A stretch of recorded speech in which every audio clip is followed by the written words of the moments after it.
MSW Media. Thank you to HelloFresh, America's #1 meal kit, for sponsoring this episode. Go to HelloFresh.com/50dailybeans and use code 50dailybeans for 50% off plus free shipping. News with swearing. Daily beans, daily beans. Daily beans, daily beans.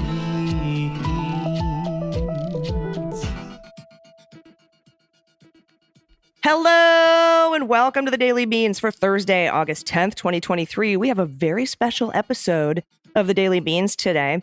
I am going to be talking to a Marine veteran, human rights advocate, and candidate for County Supervisor in San Diego's 4th District. Please welcome Janessa Goldbeck. Hi, Allison. Thanks so much for having me. Hi, Janessa. I am so excited to talk to you. I know that we have been going back and forth, talking back and forth, particularly about women's veterans issues and military sexual trauma and a lot of the work that you've done there, a lot of the local politics that you've been involved in San Diego, which is where I live. And I came home one day and found a mailer on my door with your beautiful face on it. And I was like, we need to chat because you're running for County Supervisor in San Diego's 4th District. Let's talk about that. Why did you decide to run for this position? Local government is really where the rubber meets the road on some of our region's most pressing crises and challenges, as well as some of the fights that we're having at the national level. You know, whether it comes down to being able to stand up for LGBTQ rights or push back against sort of the rising tide of hate and discrimination that we're seeing across the country. Really, local government is where what's being targeted. So I decided to jump into this race because I think it's really important that we have leaders at every level of government who are willing to not just be allies in the fight for equality and a more inclusive society, but are going to be champions. That's what I've spent my career doing as an advocate at the federal, state, and local level. So I want to put that experience to work on behalf of my hometown. Yeah, I think that that's probably the best thing that folks can do. You know, if they're asking, we have so many people like, what can I do? What can I do locally? If you're able to run for something, I think that that is one of the best ways that you can have an impact on your community. Let's talk about the 4th District. Tell me about the 4th District in San Diego County is the most diverse district in our region. It encompasses over 800,000 residents. It has a major portion of veterans and military families, one of the densest populations of military veterans and families in the country, actually in District 4. It's got the heart of the LGBTQ community, as well as significant slices of Black community, Latino community, AAPI community, and rural unincorporated parts of the county. So we have multiple cities within the district and rural unincorporated places. So it's diverse in a lot of different ways. There are a lot of different communities who are seeking very different things, which is one of the aspects of it that makes it so interesting to me, because it really is going to require someone who is willing to get out into the community, talk to folks who have very different backgrounds, and make sure that we're representing all of them. Yeah, and how do you approach that? I mean, obviously, as a military veteran and as a member of the LGBTQ plus community, what are some of the issues that sort of bring those groups together? Because I assume that it's tricky. The thing I've noticed, though, is that in a lot of towns and districts and counties that are as diverse as the 4th, I've noticed that at the center of it all, we all can agree on a lot of different things: bodily autonomy, those kinds of freedoms, rights, individual rights, democracy, standing up for democracy, safety, jobs. It reminds me where do you normally start? Officer in the Marine Corps, I had Marines and sailors from all walks of life. At the end of the day, you have to all come together to accomplish the mission. And here in San Diego County, one of the biggest missions that every elected leader and a lot of community groups and many concerned citizens are focused on is ending homelessness, regardless of what part of the county you live in, whether you're in the unincorporated areas or a city. Everyone is concerned. San Diego County is one of the most expensive counties in the country. Our rents just surpassed San Francisco's. And all that is contributing to a skyrocketing homeless issue. And so we really have to come together across the aisle, regardless of political party or background, and find solutions. The county can be very impactful in a lot of different ways. The county has the largest budget of any government entity in the region, over $8.1 billion. It also supervises health and human services and our sheriff's department. So there is a lot that can be done to both create more emergency shelters for people who are currently unhoused, as well as really address our mental health crisis. We have a severe shortage of psychiatric beds across the region. We have a severe shortage of behavioral health workers, psychiatric nurses, counselors, social workers. And so we really need to lean in. The county needs to take a much larger, more proactive role at helping fill those gaps.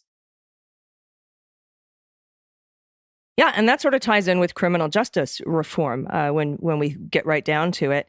And I want to talk about that, but I want to do that in a second because I wanted to go back to what you were saying about one of the causes of homelessness in San Diego County and counties around the country, and that are these major corporations buying up properties and turning them into either Airbnb or renting them out, and just becoming these corporate landlords. It happened. The house right next door to me, the family had to leave, and because it was purchased by a corporate landlord and turned into an Airbnb. So it's been a struggle, and I know that impacts both the military and veteran community and the community writ large. So what are some of the things that you have? I know you've already been working on these things. How does that leadership translate into county supervisor? We have to work hand in hand with our state partners to get the state to take some real action on this because our affordable low-income and middle-income housing stock is being bought up and the rents are being jacked up as a result. And that just has an incredible impact on working families, on people who are struggling just to make rent, let alone even think about home ownership. So one, we need to make sure we're working hand in hand with our state partners to pass legislation that really cracks down on this. And I'm proud to be endorsed by the majority of our state legislative delegation. We also need to build more housing and do it as quickly as possible in places where it makes sense to do that are environmentally sound and safe. But we have had a real issue with meeting our state mandated housing production goals over the last few decades. And we're now experiencing the result of that, which is that we have both corporate major companies purchasing housing and raising the rents, and then we don't have enough new housing to be able to kind of stabilize the market. So that is all contributing to the crisis. As you mentioned, we have a really large military population here in San Diego County, Navy bases, Marine Corps bases, Coast Guard station, and a lot of those folks live out in town. Some of them live as far away as Rainbow or Riverside County, having to commute 45 minutes, hour and a half in to go to work. My last duty station was MCRD San Diego, our West Coast boot camp.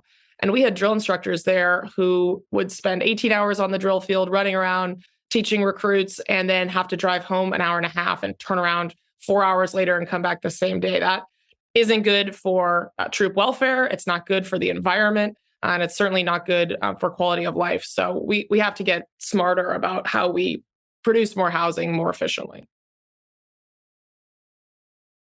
Right. And that sort of morale, at least in the military, that's how it's impacted at the county supervisor level. We see it being negatively impacted by people like Senator Tommy Tuberville at the national level, blocking promotions, lowering morale, trying to overturn a Pentagon policy that helps pregnant active duty service members seek reproductive health care outside of states where that kind of care is banned, or transgender health care, for example, where you're on a base that doesn't have a military treatment facility and you need to travel.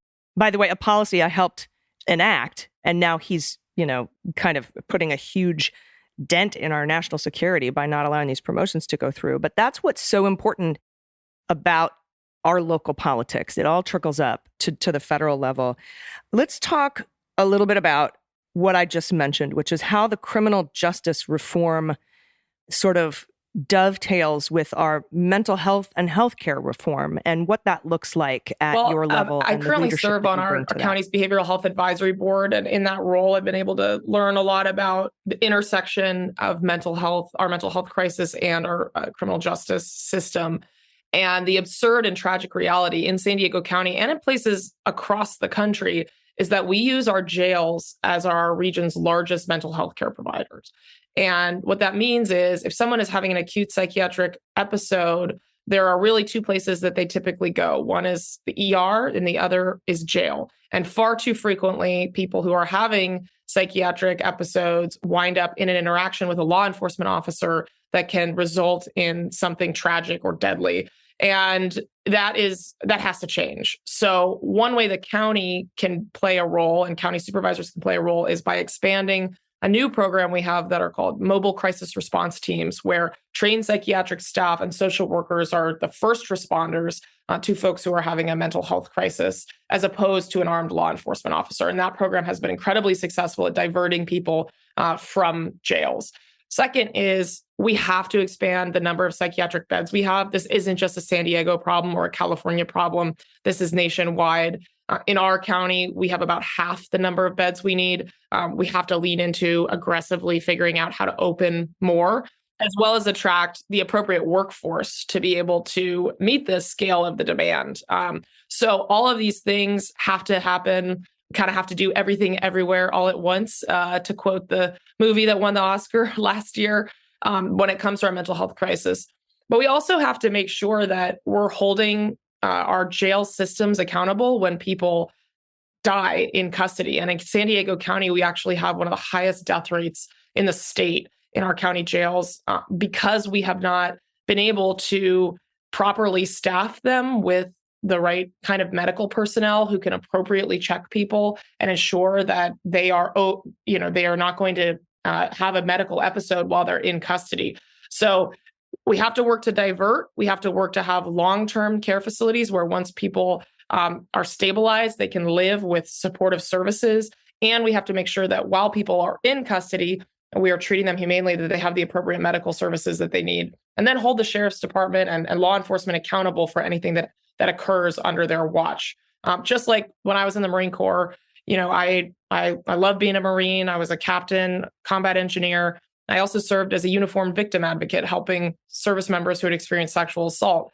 And in that role, I saw how broken and disjointed our system was for caring for service members who had experienced that, and also prosecuting those who had perpetrated.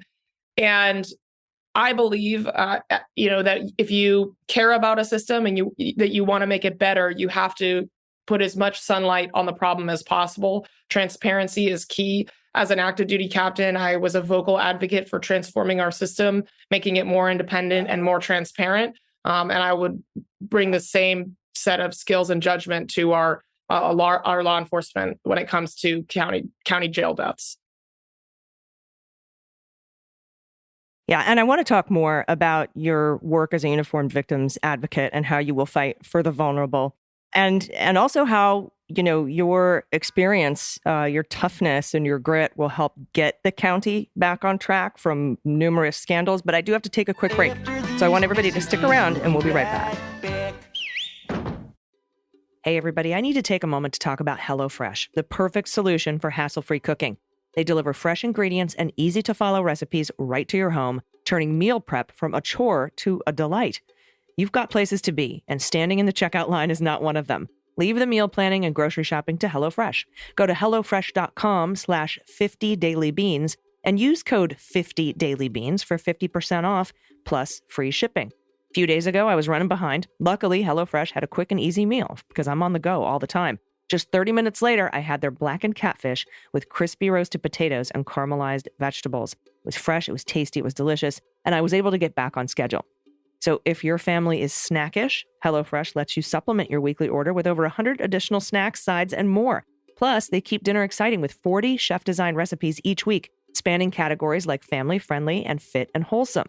And if you're too busy for a grocery run, HelloFresh has you covered. It's 25% cheaper than takeout and less pricey than the grocery shopping. Enjoy the flavors of the journey of home cooking thanks to HelloFresh. Take a bite out of summer. Go to HelloFresh.com/50dailybeans and use code 50dailybeans for 50% off plus free shipping.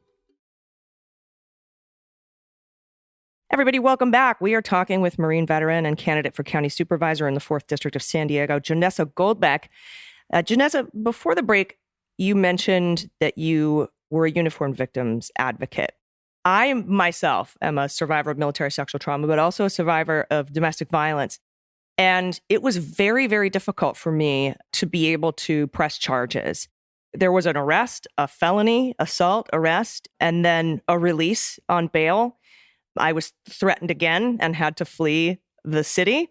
They couldn't find him. And then by the time I called to press charges, they were on vacation for Christmas. And when they got back, they said it's too late, which I thought was weird because I don't think the statute of limitations is 3 weeks on felony assault.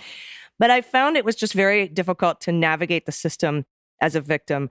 And your experience with this, how is that going to come to bear on how we can fix that system? Well, first and foremost, and advocate we have for to victims? ensure that people are educated on what resources are available to them. Oftentimes, victims of any crime are at a loss other than calling 911. And they really don't know what to do next. And so the county has a number of different resources for victims of lots of different types of crimes, whether that's elder abuse or someone who is a victim of wage theft on their job site.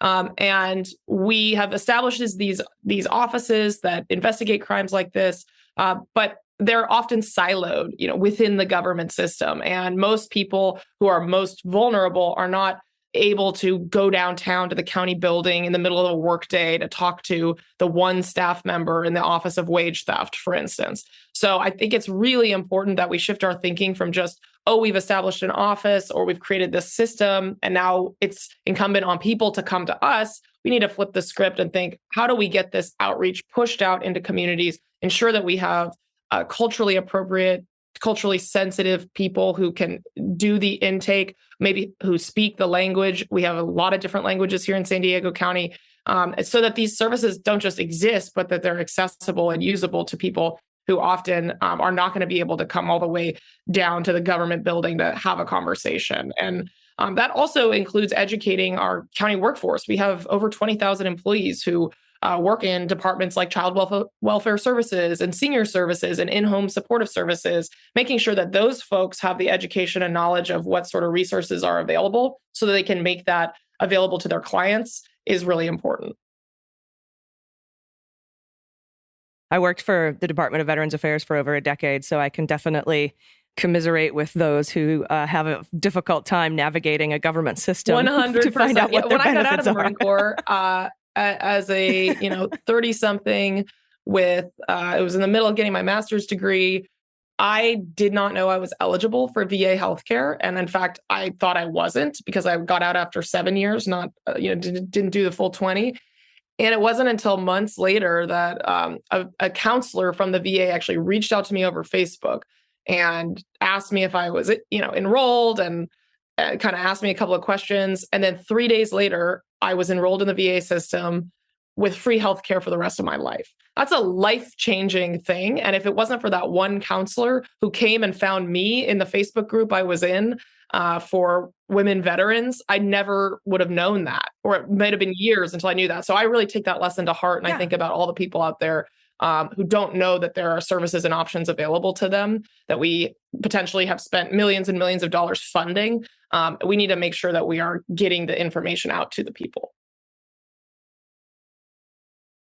I had to appear in an Oscar-nominated documentary about military sexual trauma before somebody reached out to me and told me about my benefits. So I know.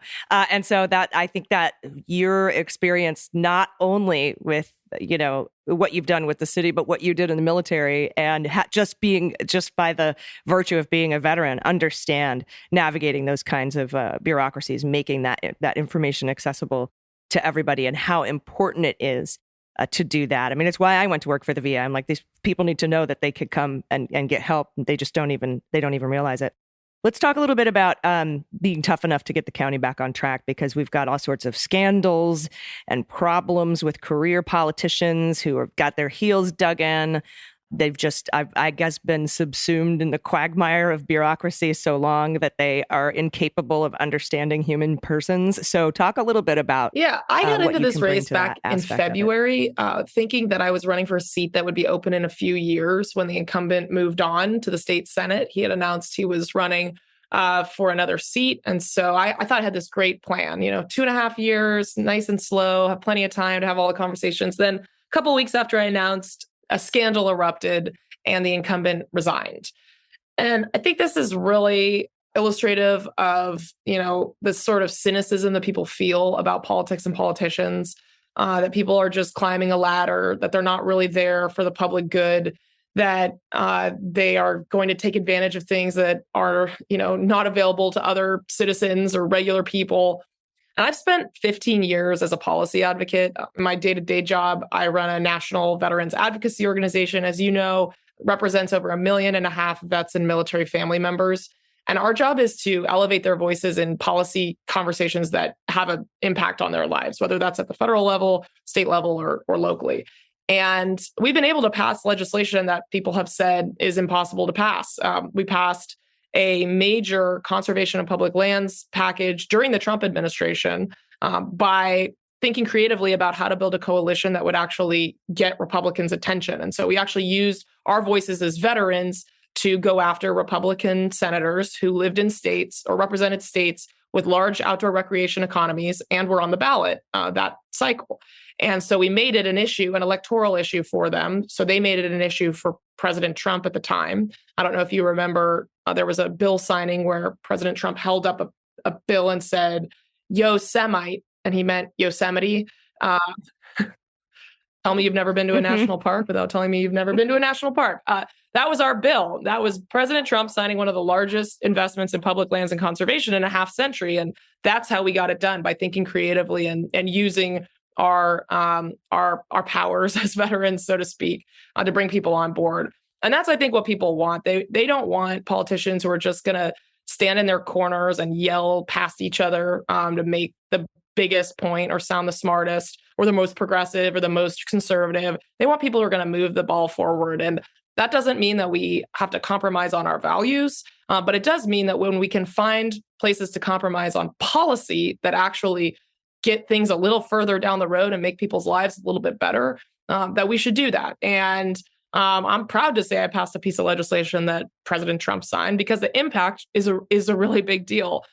Similarly, I'm proud of the work that we did around the PACT Act to expand veterans' healthcare benefits to over 5 million vets nationwide. And county government in particular, right now, this is a 2-2 board. The open seat will determine the balance between Democrats and Republicans. And I'm a proud Democrat, have been my entire life. But I'm willing to work across the aisle to get things done, to address homelessness and address our mental health crisis and make living in San Diego a little bit easier for everyday people. It brings it back to how we started this conversation, with how you reach across that diverse district to all members of it and come up with solutions. That kind of creativity, that kind of thinking outside of the box way of approaching things to get things done, I think it's a democratic value. We saw Joe Biden do it with the Infrastructure Act. Did you ever think that the Republicans would agree to spending $2 trillion on infrastructure? I was blown away at the ability to do that, reach across the aisle. So you have every reason to be proud of getting that legislation, the Yosemite legislation, passed. How do you not watch Bugs Bunny as a kid? I don't know. Anyway, let's end on a couple of questions that I have about your plans for the rural community, because they often get left behind, and that creates some cantankerousness amongst folks, particularly in San Diego. It's what makes San Diego County not blue. And so talk a little bit, because we've covered the military and the veterans. We got that covered. Let's talk about the rural. Let's talk about those folks and how a Democratic candidate people can maybe help don't them. realize about county government is each city within the county has its own local government, whether it's a city council or mayor. The rural unincorporated parts of the county supervisors are their mayor. They are their local government. And so it's imperative that the supervisor who represents them understands that and has a robust constituent services department that gets out there and talks to people, because they have literally no one else. You are their advocate, which is why it's so important to have somebody who has really strong relationships at the federal level and the state level, because that is what funds their roads and their infrastructure. So I think it's really important to take that mentality in. I was actually out in Rancho San Diego last night. This is part of the unincorporated part of San Diego, county where the residents, hundreds of residents, had gathered to voice their opposition to a proposed sand mine that is being dropped in the middle of a residential community next to schools, proposing daily tens and tens of daily heavy-duty truck trips on their already really rough roads. And the community has been fighting this for years, but eventually it'll go in front of a county planning commission, and then it may eventually be elevated to the level of the Board of Supervisors. And it was really important for me to be out there to stand with the community in opposition to this very destructive, very environmentally dangerous project that would be literally next door to where kids are playing, putting silica in the air and all kinds of other things. And let them know that I not only hear them, but this is a priority for me. And it's tough because this district, the majority of people in the district live in the urban core of San Diego. And so it's easy for that to become the priority for the board. And so it's just really important that we balance those things. That I think, if you ever want to know how your Marines and sailors are living, as you know, you go to their barracks without telling them. You just show up. You'll see what's really there. You show up in the shop without giving advance warning. And that way the sergeants don't have time to polish everything and make it all spiffy. You just have to show up. And that's how I led in the Marine Corps. It's how I lead now. And that's how I lead as an elected supervisor.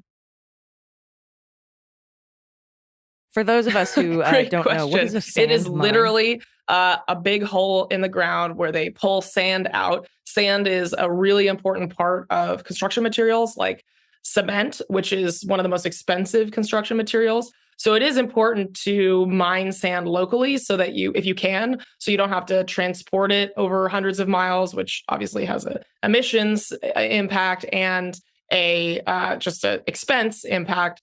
But usually sand mines are located away from, it's an industrial site. They're usually located away from places where people live and go to school. And this one is literally, the proposal is to flip an unused golf course that is in the middle of a housing development into an industrial sand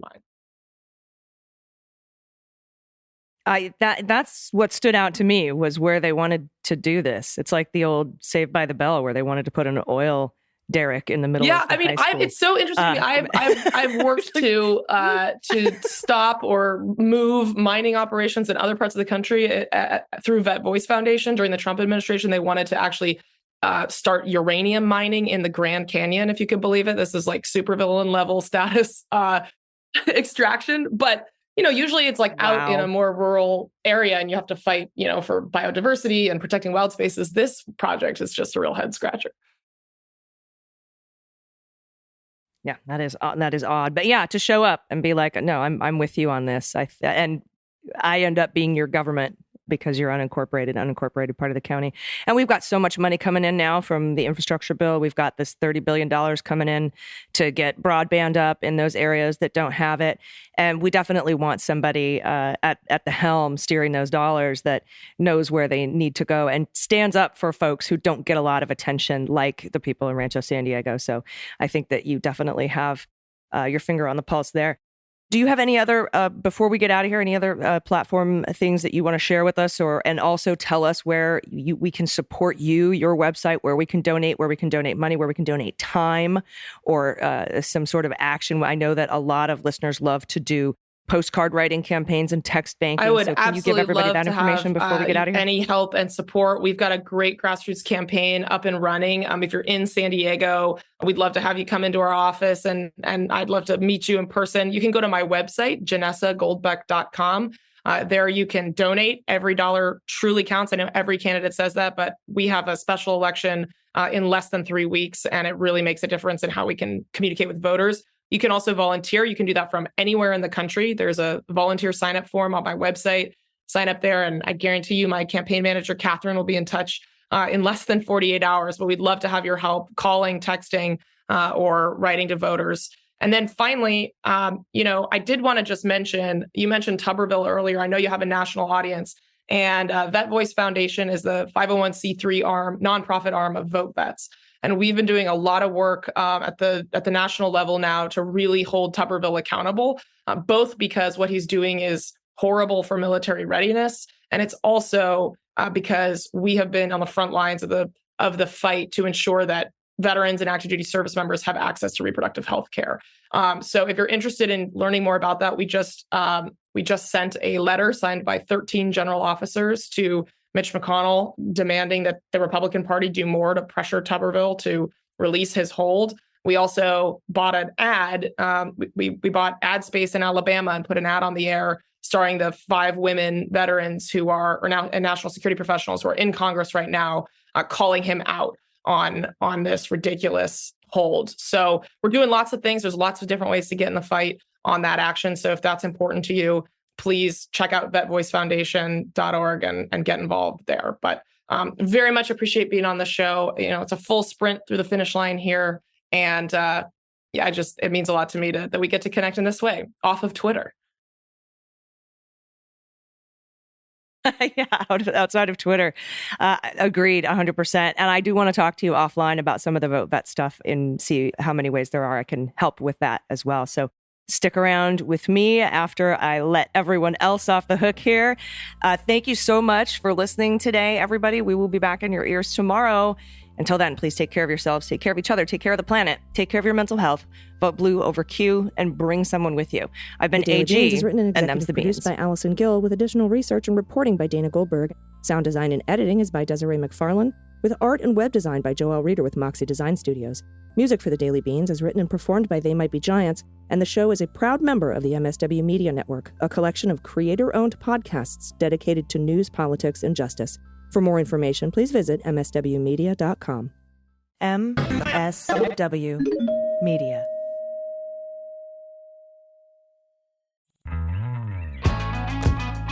You voted. I did. You protested. Again. You postcarded. So many Sundays. You posted on social media. Got some likes. And you're still reeling from all the terrible news. Yeah, but what else can I do? I'm Kelly. I'm Lila. And we're going to help you figure that out. Each week, we'll interview people on the front lines of political action about the things they actually did to take action. What got them started, who helped them along the way, and what they do differently if they had it to do all over again. And in the process, we'll give you concrete advice about how to take the leap from freaking out on Twitter to making a difference. Follow What Can I Do wherever you listen to podcasts, or tune in on whatcanidopodcast.com.